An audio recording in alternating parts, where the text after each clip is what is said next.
I'm starting to fall in love with my wife, but I have no idea how to tell her without ruining everything. So about 4 years ago my 28M wife and partner of 8 years passed away due to complications after the birth, very rare, of our second son. I was deployed at the time, and completely devastated. After flying home I felt that nothing would make me happy again. My sons are great, now 6 and 4 years old, but overwhelming, so I asked a sister of one of my Marine buddies, Cassandra, 24F, to help out. She had been friends with my wife, but not great friends, and she agreed in exchange for a place to stay. At the time, Cass was only 20 years old and in quite a bit of debt in fault of her extremely abusive ex-boyfriend, who she had finally left about 3 months earlier. During the first few weeks of her helping out with the boys, she asked to borrow money to see a doctor due to her shaking hands. She had no insurance.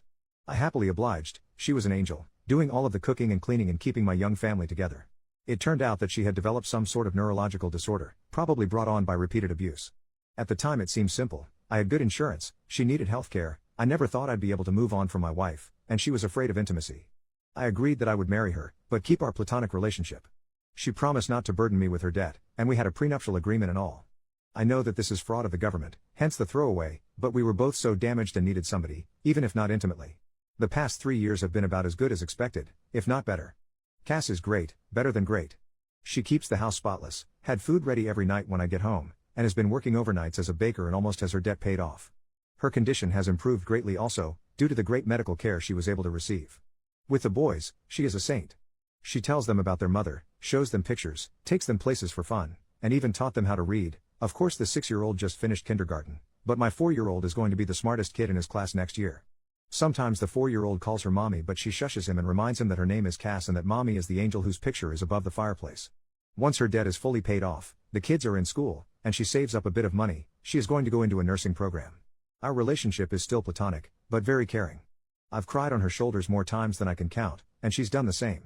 One night I was very stressed out, and yelled at her about something pretty inconsequential. She had taken my sons to see Santa without me. She, of course, became quite frightened, but we worked it out and I even offered to pay for her to see a counselor. She didn't. That was 2 years ago, and we have had little fights ever since, but have been able to work through them. She seems to understand me whenever I'm hurt, upset, or angry, and is calming in a way that I can't explain. The problem is that I think I might be falling for her. I've been noticing little things, her scent, her smile, her laugh. The way she smiles with her eyes when she sees me, how much my boys love her. Not to mention that she's gorgeous, super hardworking, and one of the strongest people I've ever encountered. A few nights ago I almost kissed her after we had put the boys to bed, and her hugs goodbye have started lasting a little bit longer. The other day she was taking a nap in my bed, she was washing her sheets, and I wanted to join her. Not make love with her, just lay with her and hold and kiss her. I don't know what to do, or how to even bring this up. It's been 4 years since my wife died. I can only think of a quote from A Song of Fire and Ice books, in which a character says that when the sun has set, no candle can replace it. Meaning that since his true love has died, nobody could replace him. That's how I used to feel, but there have been days where my thoughts have been occupied with Cass, and I haven't even thought about my wife. I feel bad about it, and I still miss her, but I never thought that I'd be able to move on. I feel guilty and disloyal. At the same time, I want her. Not just intimately or physically, I want to be romantically intimate with her, not just as friends. I don't know how to bring it up. I don't want to scare her or make her uncomfortable, but this is becoming more difficult than I could have ever imagined. I was thinking about asking her to get dinner, just the two of us, and bringing it up. But what if she refuses? How can I gauge her interest? If it means anything, the other day she was having a hard time with the boys, they were restless and being out of hand, so I brought her home some of her favorite flowers. She was extremely giddy and gave me another lasting hug and a quick kiss on the lips. I was taken aback, but she pranced around, finishing dinner and putting the flowers in a vase. Literally, what does this mean? Edit, screw it. It's been an hour on here and you've convinced me to tell her. I've called her favorite fancy restaurant and made a reservation. Her brother agreed to babysit, and let her and or I stay at his place tonight if she isn't into it or feels uncomfortable. She paid off her debt this morning, apparently, just texted me a picture of the check, and next week is our 3-year anniversary, so that is the prelude. I'm going to tell her at dessert. I'm nervous as shite. First update, 10 hours later, everything went amazing. Just got home. Love Reddit. I will update tomorrow. Time to go make out with my wife. Second update, 20 hours later, last night was hectic as shit at first. Our younger son had eaten what he calls a giant fuzzy spider, and Cass wanted to take him to the hospital, even though he was fine. Her brother, we'll call him Joe, told her that he'd take care of it, and basically forced her out of the house to celebrate getting out of debt. She really didn't seem like she wanted to go. At all. I became so freaking nervous. So we got to the restaurant pretty early, but luckily they had a table. She ordered wine, which was odd, because she hasn't drank much since she broke up with her ex, but I figured it was a time to celebrate. We made small talk for a while, but it seemed forced, and I knew that I had to tell her soon.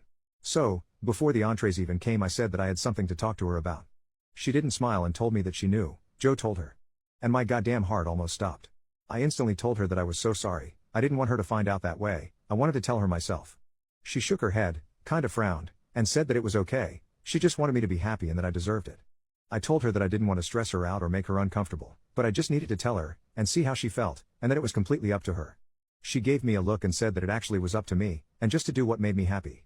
She said that she was probably going to move out after her program ended, and promised to stay out of the way until then. It was then that I realized something was a bit off, and asked what the heck Joe had told her.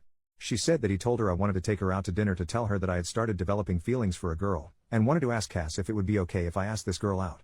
It was then I realized that Joe had set me up for the most climactic pickup line ever to exist. Our entrees came. I had shrimp and pesto gnocchi, and she had crab legs for you detail lovers, and I explained that, yes, I had started developing feelings for a girl, I just didn't want it to mess up what we had. She said that it wouldn't mess anything up, she still loved the boys and would take care of them in the house. I continued to then explain that I wasn't going to ask the girl on a date, though, and she asked why not. Then I dropped my smoothest line I've ever dropped.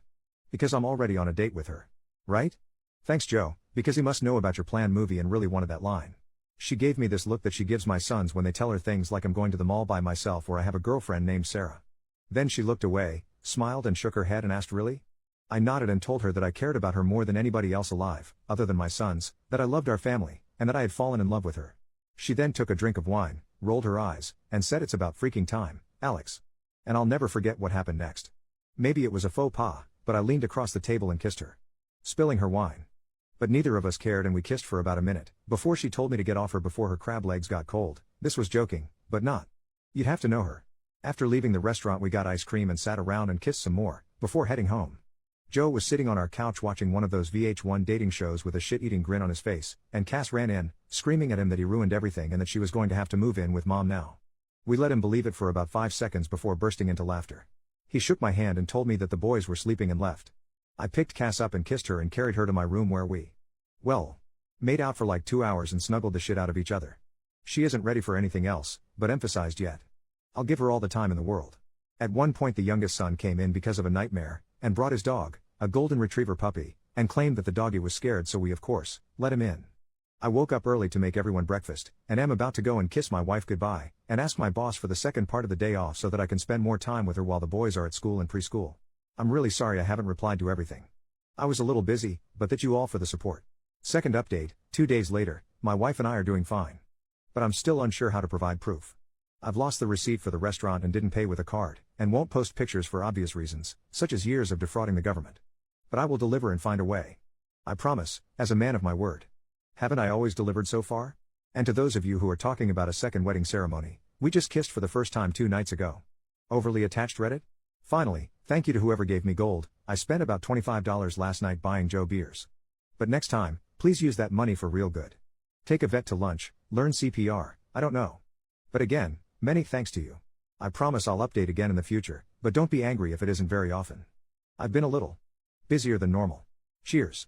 Third update, about 3 months later, apparently I can't post this as an update because of some rule. It's fine. I'd advise anybody to look through my past submissions. I don't think I can post them on here, if you are interested in what happened about a month ago. But apparently this is a different issue. Hey everybody. I hope your workday is going well. My day has been crazy. Everything has been going wonderfully lately though. It was somewhat strange at first explaining it to our friends and family, but most of them had already caught on. Including my sons, who act as if nothing has changed. I'm pretty sure that they knew the entire time. Anyways, last night I came home and Cass was out of it. Dinner was burnt, which is no big deal. I can't really cook well or anything, but it's out of character for her, and she was drinking, lightly, only 1 or 2 glasses of wine. I asked her what was wrong, obviously I was concerned, and she told me that her ex-boyfriend got parole last week. I was flabbergasted, since she should have been able to testify at his parole hearing I believe. Apparently the crime that he was incarcerated for was unrelated to the abuse, which I had always assumed was the reason, but Cass had been, 1, assured it would put him away for a decade at least and, 2, had been far too afraid to testify against him or press charges. Apparently he'd been arrested for this felony, and when he was being held, he asked her to post bail, but instead she asked my first wife for help moving out and moving on. I don't know what to do. I don't think that we have any legal ways to put him back into prison. She knows that she should have gone to the police and is guilt-ridden and upset about it now. I know that she's going to be safe, because if he tries to even contact her, I'll take a legal recourse of action to make sure that he doesn't so much as touch her. I've taken off work today, but promise that even when I go back, I'll have my buddies stopping by throughout the day. But I don't know how to make her feel safe. I've contacted my lawyer about filing a restraining order, and he said it shouldn't be too hard, but she's a mess. I just don't know how to make her believe that she's. I doubt this piece of crap will come around, but I know what I'm going to do if he tries. Fourth update, about 1.5 years later. Hey Reddit. I first of all would like to apologize for not keeping you guys updated. I've honestly just been pretty occupied with life lately, and last night I had trouble sleeping. I was just browsing the internet when an article came up about Reddit and I thought, I wonder how those nice people are doing. Then I signed in and realized that a lot of you really care about how my life is going with Cass. The answer is pretty well now. Things got tough for a while when her ex was released from prison last year though. She was so afraid that he'd contact her. Until he did. I remember that night like it was 5 minutes ago. Somebody rang our doorbell and the oldest son answered. He asked for Cass. She told the boys to go upstairs and gave me a look and I knew. But she didn't look scared. The bastard apologized and begged for forgiveness and asked for a second chance. She was so brave. I wanted to unalive him but she told him no and asked him to leave. He did, and he tried to contact her a few more times before we eventually got an order of protection against him. Last I heard he moved upstate to live with his dad, or something. Around this time her brother Joe also got into a really bad car accident and ended up having to move in with us for a while. He's a great guy and one of my best friends, so we didn't mind, but it was a stressful time. About 7 or 8 months ago we finally, consummated our marriage, I guess you can say. The boys are doing great and are really happy. Cass got a pretty good job, although I think she's working too much overtime, and loves it. We're expecting our first child in February and couldn't be more excited. You could say that life is pretty good. I'll be around for another few hours if you guys have any questions. Fifth update, about 2 years later. It's a girl. Technically she was born early March, but I didn't want to make the title it was a girl. Sorry for not updating. It was a pretty rough pregnancy, and Cass has put her foot down about wanting more. I guess 3 is enough, but everything turned out great. Little Therese was 21 inches and 9 pounds at birth, and as bald as I am. She's way easier than the boys were, she hardly ever cries and is the most photogenic baby ever. Our youngest son is completely smitten, and always tries to help, but it's less cute than you think. Joe is also doing good. He's dating a girl who actually went to my high school, 2 years younger than me, though. He's pretty happy with her, and we're all very happy for him. Other than new fatherhood, there's not much to update. I'm home watching the baby today while Cass is out, so I should be around for a while.